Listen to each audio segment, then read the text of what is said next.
Bismillahirrahmanirrahim. Assalamualaikum warahmatullahi wabarakatuh. Dan selamat pagi, selamat tengah hari, kerana kelas di tengah hari, okey, pada semua pelajar geografi tingkatan 3. Okey ya. Jadi pada minggu ini kita akan masuk ke tajuk terbaru kita. Okey, tajuk terbaru kita untuk tingkatan 3 ni iaitu bab 2 berkaitan dengan carta pi. Okey, carta pi yang selalu kamu nampak gambaran dia. Macam ni kan gambaran dia. Ini sebuah carta pi. Jadi objektif pembelajaran kita pada hari ini ialah menerangkan ciri-ciri dan kegunaan carta pi, membina carta pi berdasarkan jadual. Okey, itu adalah objektif pembelajaran kita hari ini. Sedikit info di bahagian ini. Okey, carta pi dicipta lebih 200 tahun yang lalu oleh seorang ahli graf statistik iaitu William Playfair pada tahun 1801. Sumber Infogram 2017. Betul ke itu ya? Wallahualam. Itulah ikut sumbernya ya. Okey, jadi baiklah. Jadi kita pergi kepada slide untuk carta pi pada minggu ini. Okey, jadi untuk pembelajaran carta pi ni, kamu dikehendaki menyediakan alat-alat geometri kamu lah ya, iaitu jangka lukis dan juga jangka sudut. Okey, itu ialah untuk kamu melukis carta pi. Okey, jadi kita pergi pada slide kita. Carta pi masih lagi di bawah tema kemahiran geografi. Okey, ciri-ciri dan kegunaan carta pi. Carta pi merupakan sejenis gambar rajah ataupun perwakilan grafik. Okey, sebuah gambar lah ya. Untuk memaparkan pembahagian atau pecahan data dan maklumat dalam bentuk bulatan yang dibahagikan kepada beberapa sektor. Okey. Setiap sektor menunjukkan maklumat-maklumat dengan jumlah yang berbeza. Okey, ciri-ciri maklumat tertentu diwakili oleh setiap sektor. Saiz sudut setiap sektor berdasarkan kuantiti maklumat. Nilai setiap sektor dinyatakan dalam peratus. Okey.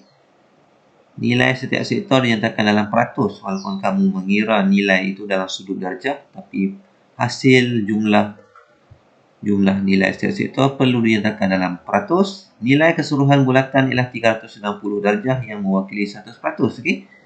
Jikalau carta pi kamu tu tak cukup 360 darjah, itu bukanlah carta pi kan. Mungkin dah jadi carta apa lah kata. Kalau tak cukup satu bulatan, bukanlah carta pi. Dan nilai keseluruhan carta pi itu mestilah lengkap 100%. Perlu ada tajuk, mempunyai petunjuk-petunjuk bagi setiap sektor yang diwarnakan dengan warna yang berbeza, menyatakan jumlah keseluruhan kuantiti maklumat.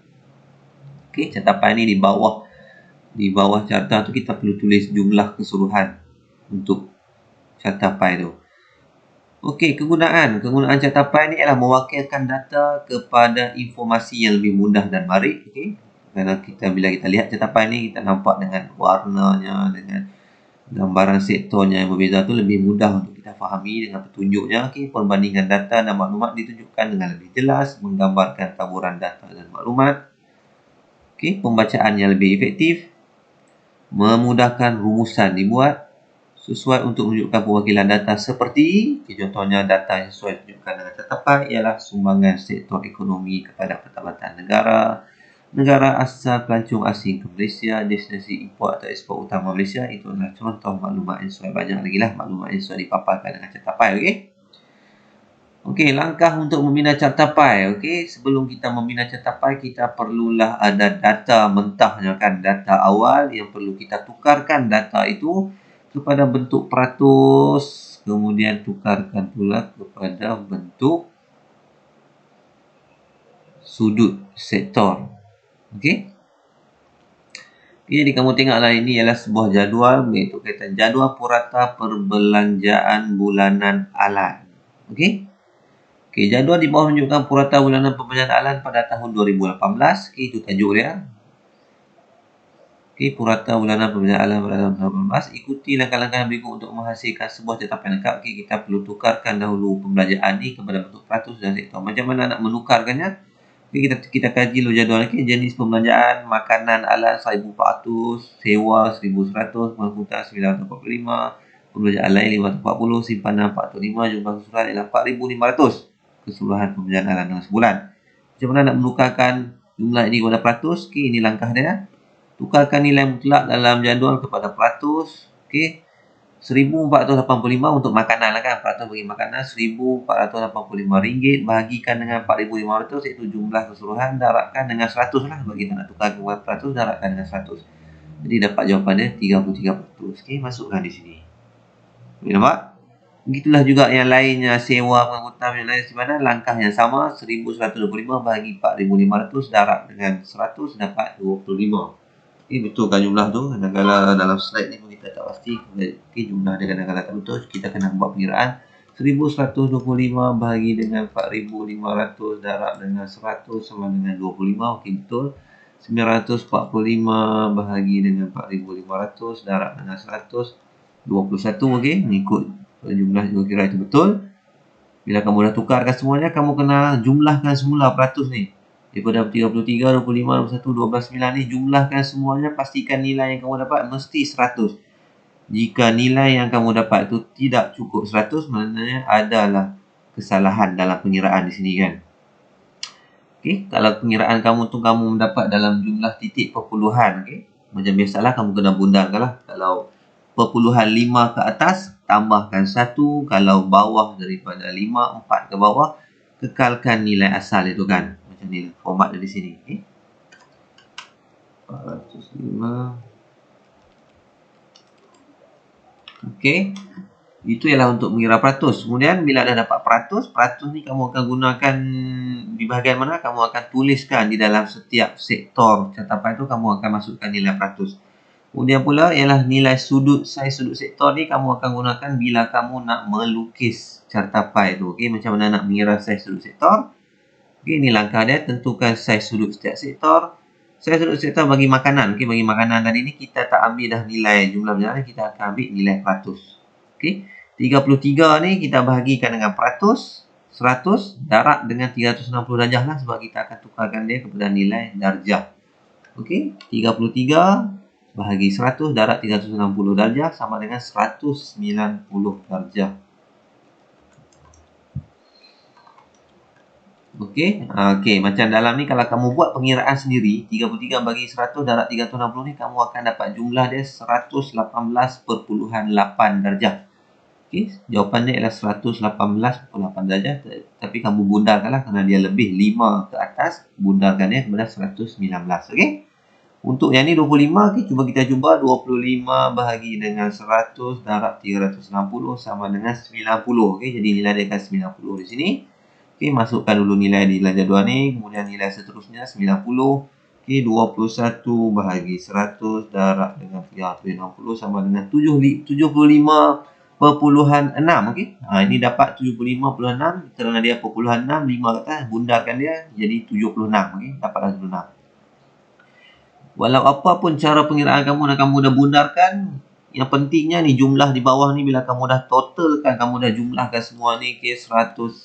Okey, sekejap, 119 tambah 90 tambah 76 tambah 43 tambah 32 mestilah dapat 360 darjah. Jikalau jumlah yang kamu dapat itu tidak lengkap 360 darjah, maknanya adalah pengiraan kamu yang salah. Okey, sekejap cikgu tengah buat pengiraan ni sama ada betul jumlah yang dia buat ni. Okey, betul ya. Jadual ni sudah betul, semua pengiraannya sudah tepat. Total jumlah di sini 100% dan sini 360 darjah.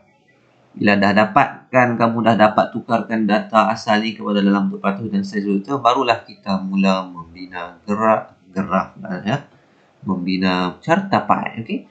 Untuk membina catapai, langkah yang 3 seterusnya ialah tentukan jejari yang sesuai dan lukis sebuah bulatan dengan menggunakan jangka lukis. Okey, ini alatan yang kamu perlu ada ialah protektor, iaitu jangka sudut dan jangka lukis. Macam mana dikatakan jejari tu? Jejari ni itulah maksud dia. Okey, kamu tengok gambar rajah ni.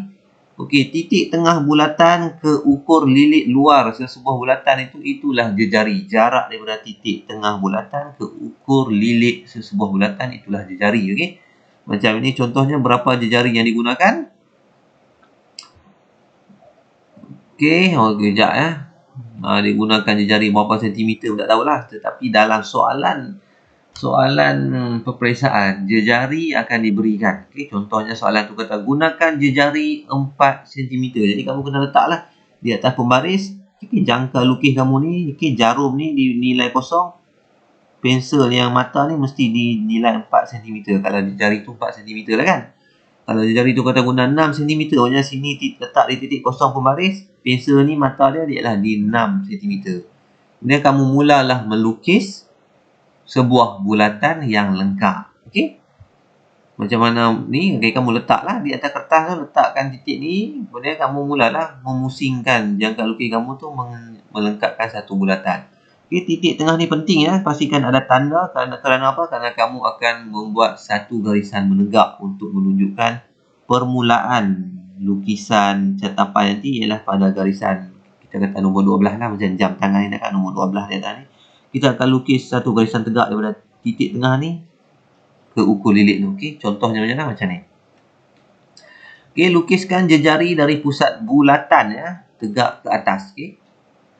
Okey, macam ni, letak protektor daripada titik yang kamu dah tanda dengan jarum jangka sudut tadi tu, jangka lukis tadi tu. Okey, jangka lukis. Buatkan satu garis lurus tegak macam nombor 12 jam tangan kita tu kan, jam ini nombor 12 tegak. Jangan sengit walau sedikit pun. Kalau sengit jadi susah sikit lah kan. Pastikan tegak, barulah ada nilai kekemasan pada kamu punya catapai. Okey, seterusnya. Bila dah kamu buat itu, okay, tadi ni graf jadual tadi, jadual ayat asal tu, kamu perlu ada data dia ni kan, sebab kita nak tengok berapakah sektor yang digunakan tu, nilai darjah tu. Okey, jadi kita rujuk lah kan. Kita rujuk kepada semula kepada ni catapai tadi. Okey, dah lukis tu. Jadi bila dah siap kamu tu, kamu masukkanlah. Okey. Kamu kena tahulah catapai ni nilai susunan dia akan susun daripada nilai terbesar ke nilai yang terkecil. Okey. Nilai dia punya sudut. Okey. Nilai sudut yang terbesar ke nilai yang terkecil. Okey, macam tadi jadual tu nilai yang terbesar tadi ialah makanan lah, iaitu 119 darjah. Okey. Okey, lukiskan setiap sektor dengan nilai dan lukiskan setiap sektor daripada nilai yang terbesar kepada nilai yang terkecil mengikut arah putaran jam dengan menggunakan jangka sudut. Okey, letak protektor tu pastikan titik protektor tu yang tengah ni sama dengan titik tengah garisan titik tengah bulatan catapai tu. Okey, titik tengah protektor tu pastikan sama. Garisan pada protektor tu pastikan sama dengan garisan yang kamu lukis tadi tu, pastikan sama, nilai kosongnya sama. Kemudian kita carilah nilai 119 darjah. Okey, kamu nampak tu pensel dia titikkan pada 119 darjah. Bila dia dah titik, dia lukiskan. Okey. Ini kamu tak perlu tulis ya, 119 tak perlu. Ini dia nak tunjuk je. Yang kamu buat lengkung tulis 119 tak payahlah, ini tak perlu. Okey. Ini dia dah lukiskan sektor yang pertama iaitu 119 darjah untuk makanan. Begitulah yang seterusnya untuk sewa pula 90 darjah. Okay, macam mana kamu nak lukis sewa pula untuk 90 darjah? Kamu nak gunakan protektor kamu tu macam mana? Macam ni cara dia. Okay. Letakkan protektor kamu tu kan. Okay, macam ni. Okay, macam ni dia dah tunjuk. Okay, sekejap lagi ada satu video cikgu akan tunjukkan macam mana kamu nak gunakan protektor kamu tu untuk lukis. Kalau dari sini ke sini 90 macam mana pula? Kamu kena letakkan protektor kamu sama macam yang tadi ni, kamu letak di sini kosong. Kamu letakkan protektor kamu di sini pula kosong. Maknanya titik tengah ni kosong, protektor kamu tu di sini. Itu kamu bacalah 90 darjah di sini. Tetapi jikalau ada pelajar yang telah membeli pembaris protektor yang penuh bulatannya kan, kalau kamu ingat ada cikgu jual dulu, iaitu protektor yang penuh jangka sudutnya tu, pembaris hikmat kita tu. Ada pelajar yang beli kan, itu senang. Kamu boleh senang je. Kamu boleh teruslah kamu tambahkanlah. Macam sektor yang kedua ni 90 sebenarnya. Jadi 119 kamu tambahkanlah dengan 90. Kalau 119 tambah 90 darjah sama dengan 209. Jadi kamu kekalkan nilai kosong protektor kamu di sini. Kamu terus cari 209. Kalau protektor kamu tu ialah satu bulatan lengkap lah. Tapi ramai pelajar yang gunakan protektor yang separa bulatan tu. Jadi dia guna kaedah yang cikgu akan tunjukkan dalam video ni. Kamu boleh rujuk video ni ya. Okay, bila dah siap kamu lukiskan sektor daripada nilai terbesar ke nilai terkecil, langkah seterusnya ialah warna atau lorekkan sektor dan tuliskan nilai peratus pada setiap sektor. Okay, macam ni. Okay, dia warna lah untuk menunjukkan perbezaan kan setiap sektor tu daripada apa? Daripada makanan, sewa, pengangkutan, pembelanjaan lain, simpanan. Okay, kemudian dia buatlah petunjuk kan. Okay, nampak dalam tu dia masukkan nilai peratus. Ramai pelajar di bahagian ni silap. Kenapa? Silapnya dia pergi letak nilai sudut darjah. Salah jangan letak nilai darjah, letak nilai peratus dalam sektor ni. Okey. Lengkapkan catapai dengan tajuk, petunjuk dan jumlah keseluruhan. Okey, letak tajuk purata pemilihan bulan Alan pada tahun 2018. Okey, jumlah pemilihan 4,600. Ini kita rujuk pada jadual lah. Tuliskan jumlah pemilihan ni lah. Kemudian buat petunjuk. Okey, petunjuk. Okey, kuning makanan sewa semuanya sudah lengkap. Okey, bila dah lengkap. Okey, itulah dia yang dimasukkan tadi ni dengan sebuah cartapai yang lengkap. Inilah dia. Okey, langkahnya. Okey, jadi macam inilah kaedah yang kamu perlu buat nanti kan. Untuk melukis sebuah cartapai, cikgu akan bagi tugasan sebentar tadi. Tapi sebelum tu kita lihat dahulu sebuah video yang menunjukkan bagaimanakah cara kamu nak membina cartapai dengan memusingkan jangka sudut kamu tu nanti. Okey. Okey, sila perhatikan video ni dengan teliti.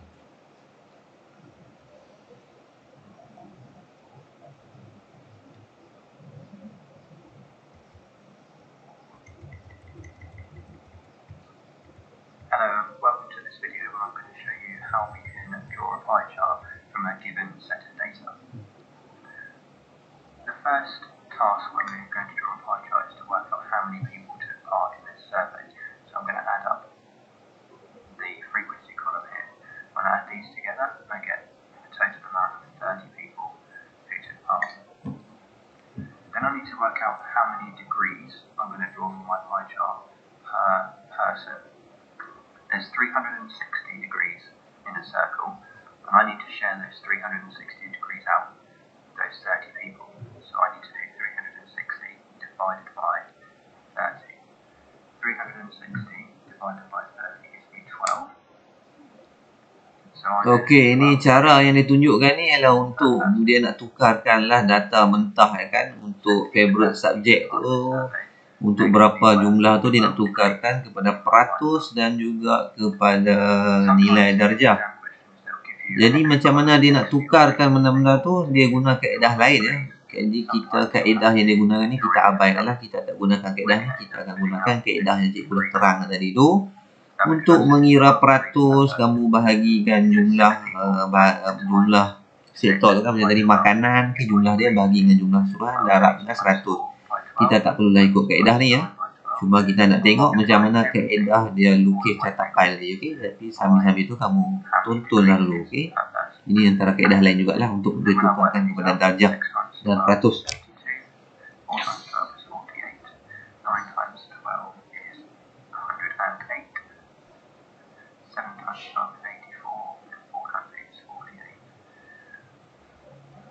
I've now got all the information I need to draw my pie chart, but before I go ahead and draw my pie chart, I'm going to show you a way that we can check that we are along the right lines so that we don't make any mistakes. If I added up all of the degrees here, the degrees in a whole circle is going to be 360. So if I add all these together, they should add to 360. If they don't, when you're doing an example of your own, then you've done something wrong. So if I add these up, I get 10, 18, 19, 20, 22, 30.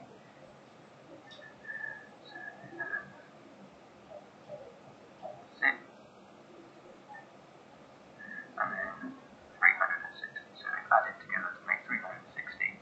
So I know that I'm along the right lines. Now I'm going to use this table and show you how to draw a pie chart from it. So over in the top corner now, just draw an Okey, ini dia cara dia macam mana kamu nak membina cartapai. berdasarkan data yang ada tu. Already drawn my circle with my Okay, dia dah buat sebuah bulatan kan. Okay, yang tadi kamu untuk buat bulatan, ingatlah berapa jari yang cikgu bagi tu. Lukis. Okay, langkah pertama, buat garisan menegak daripada titik tengah ke ukur lilit bulatan tu. First one I'm going to draw is science, and that's 72 degrees. Okay, 72 darjah untuk sin. Macam mana dia buat? Samalah, letak tengah titik tengah protektor tu dengan titik tengah bulatan. Garisan tu bagi sama dengan garisan yang telah dibuat.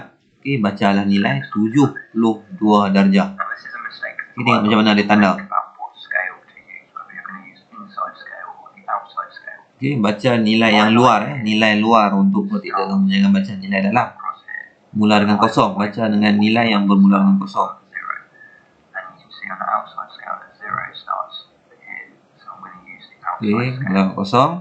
My first degree is 72. So I'm 72. going to go on the outside scale. Okay, tanda betul-betul. Titikkan di satu bahagian. Kemudian letakkan protektor kamu di antara titik tengah dengan titik yang telah kamu tandakan nilai 72. Buat garisan. Okay, garisan tu sampai ke garisan bulatan je lah. I would suggest that as you go along, Okay, langkah kedua. each part so that when you finish, it's all labeled already for you. So this one was science, Okay, dia tuliskan subjek tu yang sign. with 70, Yang nilai 72 tu tak payahlah tulis ya dalam tu. Itu hanya contoh je, tak payah. which is 48. Okay, yang ni tengok macam mana dia nak tulis. Dia nak letakkan 48. Okay, nampak dia letak protektor tu pada titik tengah. Across there, Garisan yang baru buat untuk sektor sign tu mula balik dengan kosong. Okay, nampak tu dia buat macam tu. Carilah nilai 48. I'm going to use the outside scale again. Okay, nilai 48 titik. Cari titik kali tu, gariskan. Itu aja cara dia, mudah saja. And again, label it as we're going along. Okay. It was 48 degrees. Okay. And then Nilai darjah tak perlu tulis ya. Kamu ingat, jangan ikut dalam video ni. Cuma kita nak tengok cara dia. Okay. Nilai seterusnya 108. Okay. Dia letak titik tengah protektor, mula dengan kosong balik. Cari nilai 108. I'm going to come around to 108. Okay, 108. Kemudian lukislah garisan. Bagi sama dengan titik tu. Draw with the line. Buat garisan ke garisan bulatan tu. There we go. Okay, seterusnya nilai berapa? 48. Sama je konsep ya. Letak titik tengah pada bulatan dengan protektor. Mulakan dengan nilai kosong. Bagi garisan tu bertindih dengan protektor tu. Outside scale again, 'cause Okay, baca nilai kosong ke 48. that's 48 degrees. Come around to Okay, 48. 48 tanda Mark just there. dan buatlah garisannya.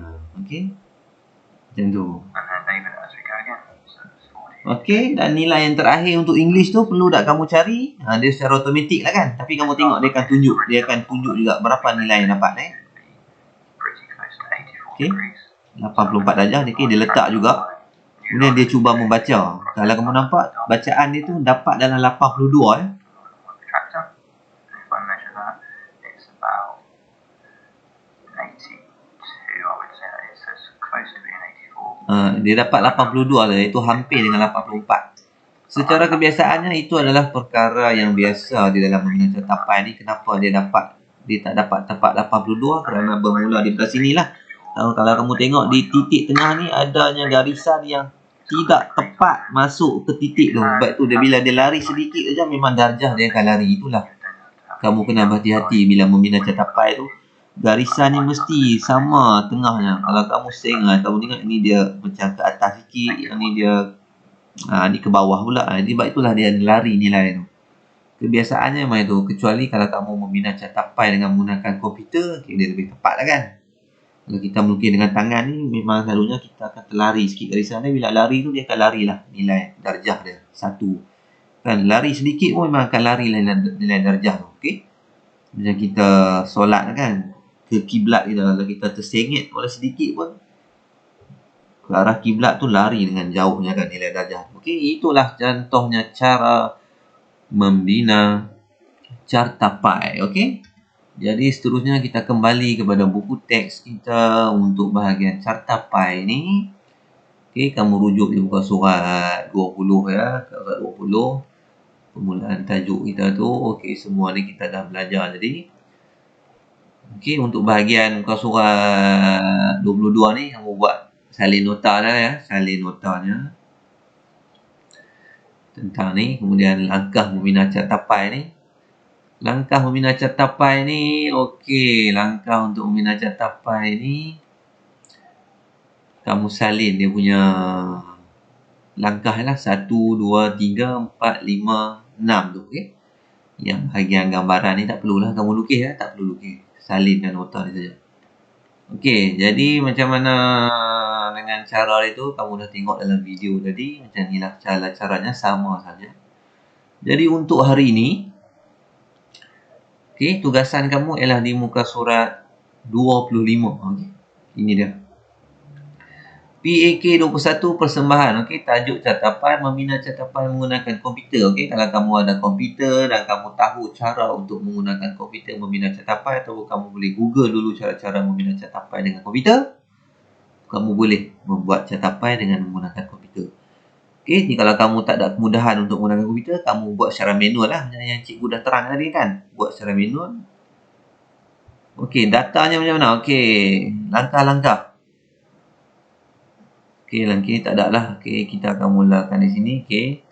Lengkapkan catapan yang dibina dengan tajuk dan petunjuk yang sesuai. Okey, ini tak adalah bentang kamu tak ada kan, guru akan menilai. Okey.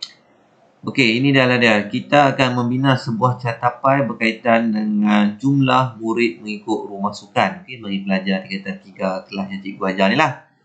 3 akik dan 3 baiduri kan. Okey, nanti cikgu akan bagikan data kepada kamu berkaitan rumah sukan pelajar ni. Cikgu akan bagi.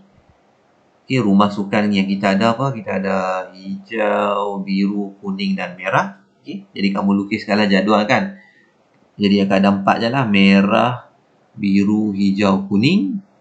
Okey, jumlah muridnya cikgu akan bagikan berapa orang rumah biru, berapa orang rumah merah, berapa orang rumah kuning, berapa orang rumah hijau. Cikgu akan bagikan. Tugasan kamu yang pertama ialah tukarkan nilai itu kepada peratus dengan jalan pengiraan yang telah kita belajar. Kemudian terusnya tukarkan pula peratus itu kepada darjah. Kemudian kamu mesti jumlahkan balik. Dari situ pastikan peratus yang kamu dapat tu betul ya. 100% dengan 360 darjah. Okey, bila dah siap nanti cikgu akan bagikan juga jejari berapa yang kita akan gunakan. Okey, kalau kamu rasa susah nak lukis guna komputer, guna manual yang senang kan. Belajar cara buat manual dalam Pak Isa ni. Kalau keluar dalam Pak Isa, kamu tak boleh guna komputer. Tetapi sebagai pertambahan pengetahuan sampingan, boleh kalau kamu belajar nak membina catapan dengan komputer, tak ada masalah. Okey. Okey, lukis kalau secara manual kan. Buat sajalah. Dah dapat saya suruh sektor tu, mulakanlah. Okey, jejari. Nanti cikgu akan whatsappkan dalam grup kelas tu.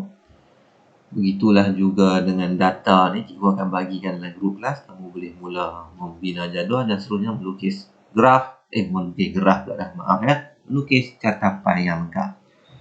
Okey? Jadi jika ada sebarang masalah, boleh tanya kepada cikgu di dalam grup sepanjang kelas kita ini. Okey, baiklah. Jika tak apa lagi, usai itu saja untuk kelas kita pada minggu ini. Okey, wabillahi taufiq wa hidayah. Wassalamualaikum warahmatullahi wabarakatuh.